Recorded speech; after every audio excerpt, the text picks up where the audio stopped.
इस बुलेटिन के प्रायोजक हैं योगमणि इंस्टीट्यूट ऑफ नर्सिंग। नमस्कार, आप देख रहे हैं एमएस टीवी। मैं हूं आपके साथ आकाश और आइए नजर डाल लेते हैं जबलपुर की आज की तमाम बड़ी खबरों पर।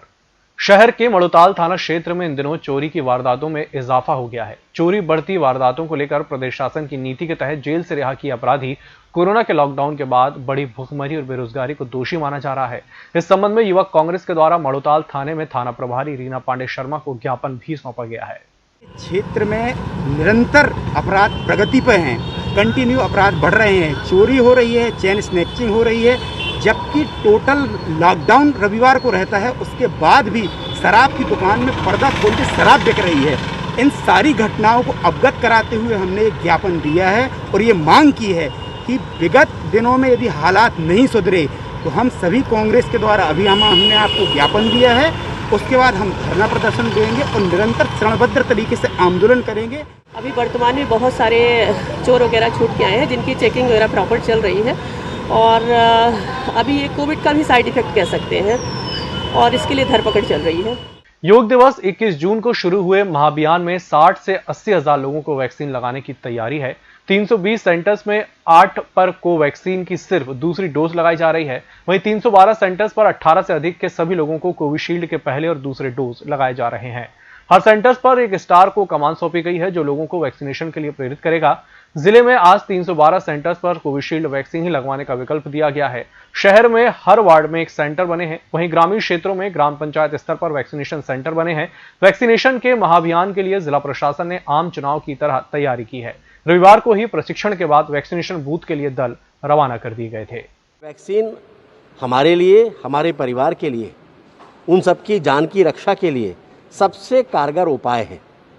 आज जबलपुर संसदीय क्षेत्र में 81,000 वैक्सीन लगाने का लक्ष्य है। भारत विकास परिषद द्वारा आयोजित की गई पत्रकार वार्ता में मेडिकल विश्वविद्यालय पर गंभीर आरोप लगाए गए हैं। संगठन के प्रदेश अध्यक्ष आलोक मिश्रा ने पत्रकार वार्ता में एमयू पर आरोपों की झड़ी लगा दी। गौरतलब है कि साल 2017 से एमयू में खर्च और आय का ऑडिट ही नहीं कराया गया है। वर्तमान में करीब 80 लाख रुपए का भुगतान एमयू में बजट की स्वीकृति के बगैर ही किया जा चुका है। इसके अलावा पत्रकार वार्ता में और भी कई संगीन आरोप लगाए गए।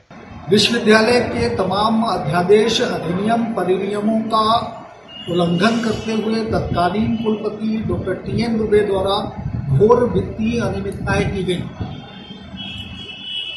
डॉक्टर टीएन दुबे कुलपति के आग्रह पर नियुक्त किए गए रजिस्ट्रार डॉक्टर जे.के. गुप्ता जो अनेक भ्रष्टाचारों में लिप्त हैं, इन्होंने फर्जी साइन करके मंत्री के नाम से अनेक ट्रांसफर प्रकरण भी किए जिसमें इन्हें पनिशमेंट प्राप्त हुआ।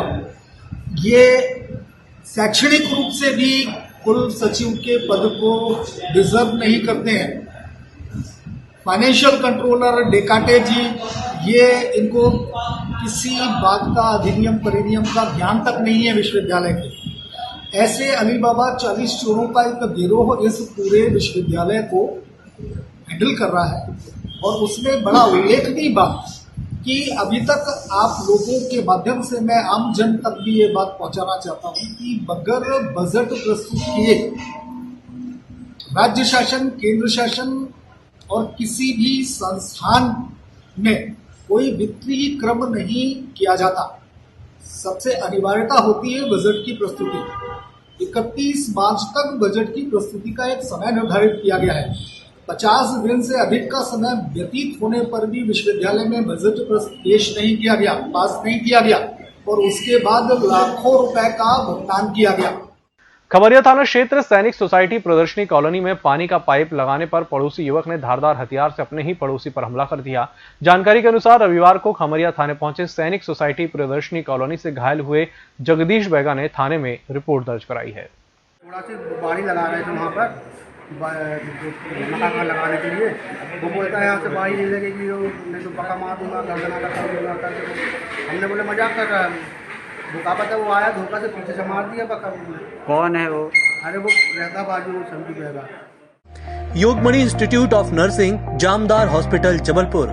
नर्सिंग के क्षेत्र में करियर बनाने का सुनहरा अवसर। प्रवेश प्रारंभ BSc nursing, post basic BSc nursing GNM, पता 198/2 Raigwa, ward number 72, Arihant warehouse के पीछे, पाटन बाईपास चौक के पास, जबलपुर। विश्व प्रसिद्ध नर्मदा तट के धुआंधार जलप्रपात के पास 7वें अंतर्राष्ट्रीय योग दिवस के अवसर पर जबलपुर में योग का आयोजन किया गया। भेड़ाघाट के प्राकृतिक सौंदर्य के बीच भारत सरकार के संस्कृति मंत्रालय और जिला प्रशासन के संयुक्त तत्वाधान में योग साधकों के बीच लोगों ने योगाभ्यास किया। आजादी की 75वीं वर्षगांठ अमृत महोत्सव के उपलक्ष्य में भेड़ाघाट सहित देश भर के 75 धरोहर स्थलों में अंतर्राष्ट्रीय योग दिवस पर योग का आयोजन किया गया। योग से मन की शांति बढ़ती है। हम सब जानते हैं कि ये 21वीं शताब्दी है और सभी व्यक्ति कहीं ना कहीं किसी न किसी मानसिक तनाव से ग्रसित हैं और मानसिक तनाव से शांति के लिए दूसरा कोई उपाय नहीं है। या तो आप काम्पोस की गोलियां खाइए, वैलियम की गोलियां खाइए और या फिर योग अपनाइए। योग के माध्यम से मन शांत होता है, संतुलित होता है और जब मन शांत, संतुलित और स्वस्थ रहता है और प्राणायाम के माध्यम से जब ऊर्जा का संचार होता है तो उसके माध्यम से शरीर के अंदर सकारात्मकता इतनी बढ़ जाती है कि बॉडी की इम्यूनिटी बढ़ जाती है, रेजिस्टेंस पावर बढ़ जाती है। बॉडी के अंदर जो विकार हैं, दोष हैं, वो कम होते हैं। डायबिटीज़ घटता है, ब्लड प्रेशर घटता है, हार्ट डिजीज़ कम होती है, सारे प्रॉब्लम्स कम होते हैं। यहाँ तक कि विदेशों में इसके ऊपर स्टडी हुआ है कि एजिंग भी कम होता है।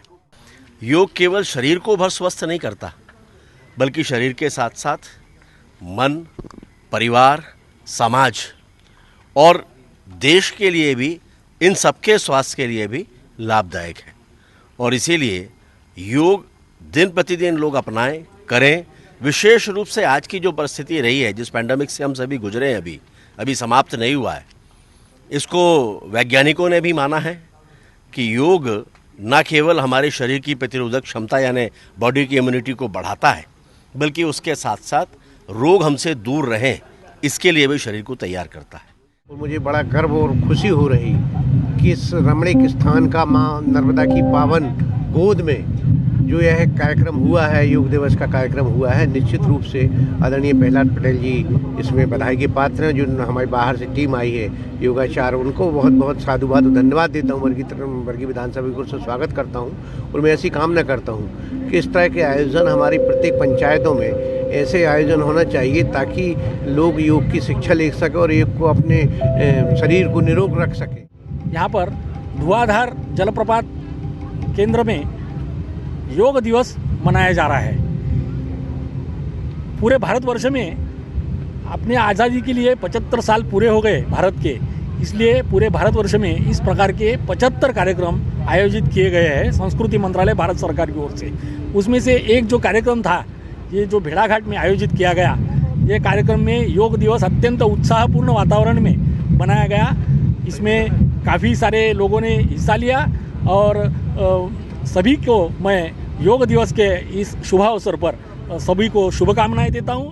थाना तिलवारी अंतर्गत एक 2 वर्षीय बच्चे की छत पर रखी हुई सिंटेक्स की टंकी में डूबने से मौत हो गई। दोनों भाई घर में खेल रहे थे। जब बड़ा भाई किराने की दुकान में बिस्किट लेने गया था, उसी वक्त छोटा भाई टंकी में गिर गया और तड़पने लगा, जिसके बाद परिजनों ने बच्चे को तत्काल मेडिकल अस्पताल में भर्ती किया, जहां उपचार के दौरान देर रात चिकित्सकों ने बच्चे को मृत घोषित कर दिया।